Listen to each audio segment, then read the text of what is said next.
dos rectas paralelas y una transversal. Observemos la figura que tenemos del lado izquierdo, aquí esta figura, y vean que tenemos justamente lo que dice el título, dos rectas paralelas, esta es la primera, esta es la segunda recta paralela y una transversal que sería esta recta.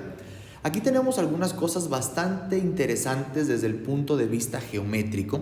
La primera de ellas, observe, es que tenemos 4 ángulos en este vértice y también tenemos 4 ángulos en este otro vértice. Pero así como que a primera aproximación pareciera que tenemos bastantes ángulos repetidos.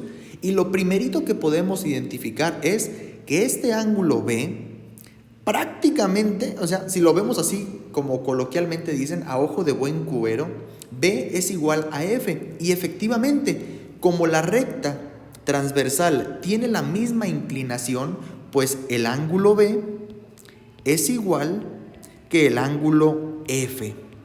Haciendo este mismo análisis podemos identificar lo mismo con el ángulo A y también con el ángulo E. Es decir, el ángulo A es igual al ángulo E. Continuamos nuestro análisis. Esto es debido a que la pendiente, es decir, la inclinación de la recta transversal, pues es la misma. Vean que el ángulo C es igual al ángulo G, y finalmente, vamos a poner otro color, el ángulo D es igual al ángulo H. El ángulo D es igual al ángulo H. Este simbolito que está aquí, pues significa ángulo. También sabemos otra cosa. Sabemos que el ángulo A más el ángulo B es igual a 180 grados porque estos son ángulos suplementarios. Es decir, su suma es de 180 grados. Por lo tanto, si nosotros conociéramos el ángulo B, pues es muy sencillo conocer el ángulo A. Bastaría con hacer esto. El ángulo A sería igual a 180 grados menos lo que valga el ángulo B. Observe que son ecuaciones bastante sencillas que se pueden inferir. Y aparte, quiero que observen este ángulo, el ángulo B, y que observen el ángulo C. Esos ángulos, el ángulo B y el ángulo C, el ángulo B y el ángulo C, se llaman opuestos por el vértice. ¿Cuál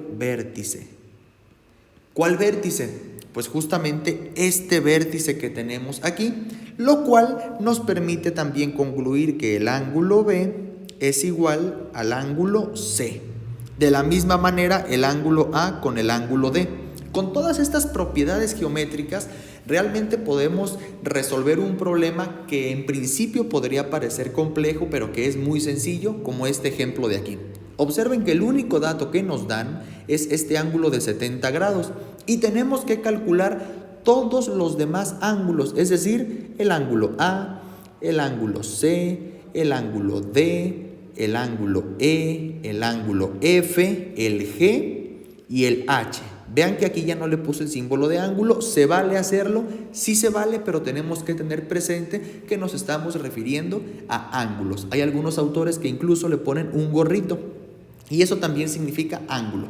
Entonces vean, ¿cuánto debe de valer el ángulo A? Pues 70 más A tendría que ser 180 porque son ángulos suplementarios. Entonces A más 70 tiene que ser 180 grados, por lo tanto el ángulo A es 180 grados menos 70 grados, el ángulo A es igual a 110 grados.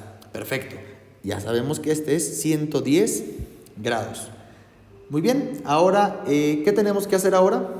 Bueno, pues vamos a ver que el ángulo D es igual al ángulo A, perfecto, por lo tanto el ángulo D también es 110 grados, y como el ángulo C es opuesto por el vértice a 70, pues este es 70. Y ahora por pura comparación, vean, F tiene que ser igual a 70, pues órale. D tiene que ser igual a H, pero D es 110, pues H también es 110. A tiene que ser igual a E, por lo tanto, A es 110, E también es 110. Y finalmente C tiene que ser igual a C, a G, perdón, y C es 70, por lo tanto G también es 70. Y de esta manera pues tenemos cubiertos todos los ángulos que tenemos en la imagen. Vamos a ver si no se nos escapa ninguno. Nos falta por ahí, bueno, que este sería justamente el ángulo, como si tuviéramos el ángulo B.